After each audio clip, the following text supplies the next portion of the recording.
नमस्कार दोस्तों, मैं कुमार रंजीत आप सबका देव अकेडमी मैथ्स 0.3 में बहुत बहुत स्वागत है। जी हाँ दोस्तों, हम आपके बीच में लेकर आया टॉपिक का नाम है परसेंटेज।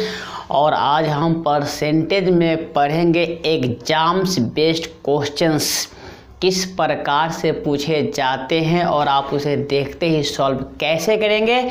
तो हम स्टार्ट करते हैं अपनी क्लास को। और आपके सामने पहला क्वेश्चन क्या है, ध्यान दीजिएगा। लिखा हुआ है, एक परीक्षा में साक्षी 28% अंक प्राप्त करती है और वह 12 अंक से असफल हो जाती है, जबकि उसी परीक्षा में शालिनी 30% अंक लाती है और 6 अंक से फेल हो जाती है। तो कुल पूर्णांक एवं उत्तीर्ण होने के लिए न्यूनतम अंक ज्ञात करें। पहला जो क्वेश्चन है आपसे ये पूछ रहा है, ध्यान देना। जब भी इस प्रकार के प्रश्न आपके सामने एग्जाम्स में आए, आप कुछ नहीं करना। क्या करना, ध्यान देना। देखो, सबसे पहले देखो, कुछ इसमें करना ही नहीं है। साक्षी 28% अंक लाई है ना, तो यहाँ लिख देना ऐसे 28%, ठीक है। और 12 अंक कम लाई है, कम माइनस, तो क्या करोगे, -12, ठीक है। अब शालिनी लाई है 30%, तो यहाँ लिख देना कितना, 30%। और 6 अंक से ये भी असफल हो गए, मतलब कितना, -6। अब क्या करना, दोनों का अंतर निकालना, ठीक है। तो ये होगा माइनस, ये होगा प्लस, ये होगा -2% बराबर में -6 के माइनस माइनस कैंसिल, 1% का मान हो गया आपका 3। तो 100 का कितना होगा, 100 का होगा कितना, 100% का होगा 300। कितना होगा 300, ठीक है। तो कुल पूर्णांक कितना हो गया, 300। कुल पूर्णांक कितना हो गया, 300। अब आप ध्यान दीजिए, उत्तीर्ण होने के लिए न्यूनतम अंक कितना लाना था उसको, ये है ना। तो ध्यान दीजिएगा, 28% यह लाती है और 12 अंक से फेल हो जाती है। मतलब क्या, 12 अंक को अगर परसेंट में बदलना चाहेंगे तो 12 होगा ऊपर, और कुल पूर्णांक कितना है, 300। तो ये होगा आपका 300 गुने कितना होगा, 100, 0 0 कैंसिल 4। तो ये हो गया आपका 4%। कितना हो गया, 4%। तो 28 प्लस 4, 28 प्लस 4% बराबर कितना हो गया, 32%। अगर यह 32% लाती, किसका, 300 का, तो ध्यान दीजिएगा, 32% ऑफ कितना, 300। तो ये क्या होगा, 32 तिहाई 96, 32 तिहाई 96। तो न्यूनतम पूर्णांक कितने होंगे इसके, 96 नंबर अगर वह लाती तो पास हो जाती। 96 नंबर लाती तो क्या होती, वह पास हो जाती। लेकिन कितना नंबर लाई, वो 84 नंबर ही लाई, 12 नंबर से वो फेल हो गई। ऐसा आपसे पूछा गया था, ठीक है। अब क्वेश्चन नंबर 2,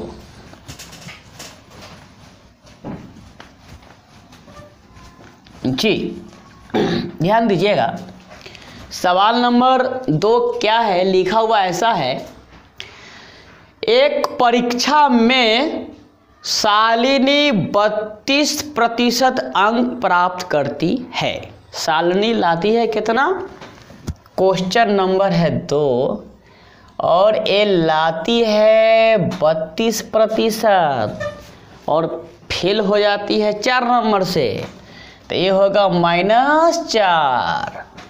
जबकि उसी परीक्षा में छोटी 35% अंक लाती है, 35% लाती है, जो उत्तीर्ण होने से 5 ज़्यादा, मतलब ये होगा +5, ये होगा +5। कुछ नहीं करना, अंतर निकालो।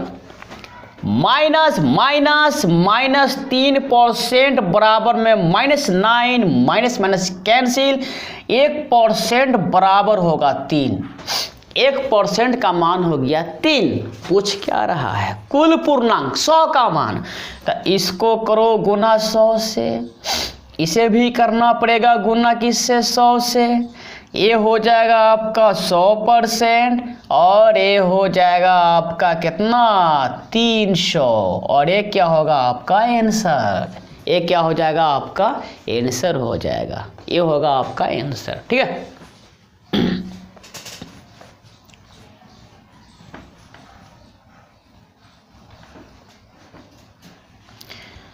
अब क्वेश्चन नंबर 3, क्वेश्चन नंबर 3 ध्यान दीजिएगा। क्वेश्चन नंबर 3 क्या है? देखिए, एक परीक्षा में उत्तीर्ण होने के लिए 40% अंक आवश्यक है। यदि राजा 80 अंक लाता है और 40 अंक से असफल हो जाता है तो कुल पूर्णांक क्या है? ध्यान दीजिएगा, 40% अगर वह लाता तो पास हो जाता, या 80 + 40 120 नंबर लाता तो भी पास हो जाता। मतलब क्या हुआ? ध्यान दीजिएगा, ये 40% का जो मान है ना, वह 80 + 40 मतलब 120 के बराबर है, 120 के बराबर है। ठीक है, तो यहाँ से अगर 1% निकालिएगा ना तो ये होगा 3। तो 100 बनाने के लिए गुना करो 100, इसको भी करो आप कितना? 100। ये होगा 100% और ये होगा आपका 300 और ये क्या हो जाएगा आपका आंसर? ये होगा आपका आंसर हो जाएगा। ठीक है, ये होगा आपका आंसर। अब क्वेश्चन नंबर 4 क्या है? ध्यान दीजिएगा कि गोलू एक परीक्षा में 25% अंक लाता है और 30 अंक से असफल लाता है। ध्यान दीजिएगा, ये लाता है कितना? 25%। आप 30 नंबर कम लाता है जिससे असफल हो जाता, जबकि उसी परीक्षा में मुकेश लाता है 50%।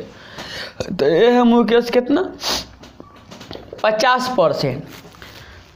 जो उत्तीर्ण होने से 20 अंक ज़्यादा है, 20 ज़्यादा मतलब +20 है। दोनों का अंतर निकालिए, माइनस माइनस, ये क्या होगा? -25% बराबर में होगा -50, माइनस माइनस कैंसिल। ध्यान दीजिएगा, तो 25% का मान है 50। कुल पूर्णांक बनाना है 100, मतलब 4 से गुना इसको कीजिए, 4 से गुना इसको कीजिए, तो ये मान हो जाएगा आपका कितना? 100%। और ये मान होगा 50 चौका 200 और ये क्या हो जाएगा आपका आंसर? ये क्या हो जाएगा आपका आंसर? उम्मीद करते हैं कि आपको ये सारी बातें समझ में जरूर आएगी। अगर बातें समझ में आती है तो आप इस चैनल को सब्सक्राइब कर लेना, देव अकेडमी मैथ्स 0.3 को, और इस वीडियो को अपने दोस्तों के बीच में शेयर जरूर करना। आप सबका बहुत बहुत धन्यवाद।